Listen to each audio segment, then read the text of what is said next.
ଆପଣଙ୍କ ଟିଭି ଓଡ଼ିଶା ମାଟିର ବାସ୍ନା। ଚଳଚ୍ଚିତ୍ର ଜଗତ ପାଇଁ ଯାହା ଗୋଟିଏ ଦୁଃଖଦାୟୀ ଖବର ସାମ୍ନାକୁ ଆସିଛି। ଏହି ପ୍ରସିଦ୍ଧ ଫିଲ୍ମ ଅଭିନେତାଙ୍କର ହୃଦଘାତରେ ମୃତ୍ୟୁ ହୋଇଛି। ମୃତ୍ୟୁ ବେଳକୁ ତାଙ୍କୁ 37 ବର୍ଷ ହୋଇଥିଲା। ଆମ ଦେଶ ହେଉଛି କଳାକାର ଏବଂ ସଂସ୍କୃତିର ଦେଶ। ଏଠାରେ ଅନେକ କଳାକାର ରହିଛନ୍ତି। ନାଚ ହେଉ ବା ଗୀତ, ଭାରତ ସବୁଠାରୁ ଆଗରେ।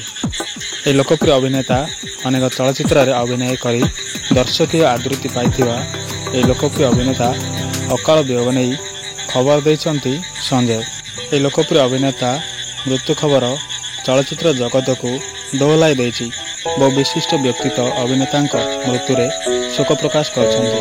ତେବେ ଲୋକପ୍ରିୟ ଅଭିନେତା ନିର୍ମଳ ବେନିଙ୍କ ଫିଲ୍ମ କ୍ୟାରିୟର କଥା କହିଲେ ସେ ଜଣେ କମେଡ଼ିଆନ୍ ଭାବରେ ଚଳଚ୍ଚିତ୍ର ଦୁନିଆରେ ପାଦ ଥାପିଥିଲେ। ପରେ ୟୁଟ୍ୟୁବ୍ ଭିଡ଼ିଓ ଏବଂ ଷ୍ଟେଜ୍ ଶୋ ମାଧ୍ୟମରେ ଲୋକପ୍ରିୟତା ପାଇଥିଲେ ନିର୍ମଳ। ସେ 2012ରେ ନବାଗାଥରକୁ ସ୍ୱାଗତ ମାଧ୍ୟମରେ ଫିଲ୍ମରେ ଡେବ୍ୟୁ କରିଥିଲେ।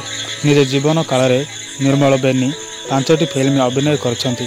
ସେଥିମଧ୍ୟରୁ ଆମେନ୍ ଚଳଚ୍ଚିତ୍ର ବକ୍ସ ଅଫିସରେ ହିଟ୍ ସାବ୍ୟସ୍ତ ହୋଇଥିଲା। ତେବେ ମାଲାୟାଲମ ଫିଲ୍ମ ଅଭିନେତା ନିର୍ମଳ ବେନିଙ୍କ ହୃଦଘାତରେ ମୃତ୍ୟୁ ହୋଇଛି। ତାଙ୍କ ପରଲୋକରେ ଅନେକ କଳାକାର ଦୁଃଖ ପ୍ରକାଶ କରିଛନ୍ତି ଏବଂ ଚଳଚ୍ଚିତ୍ର ଜଗତରେ ଶୋକର ଲହରୀ ଖେଳିଯାଇଛି।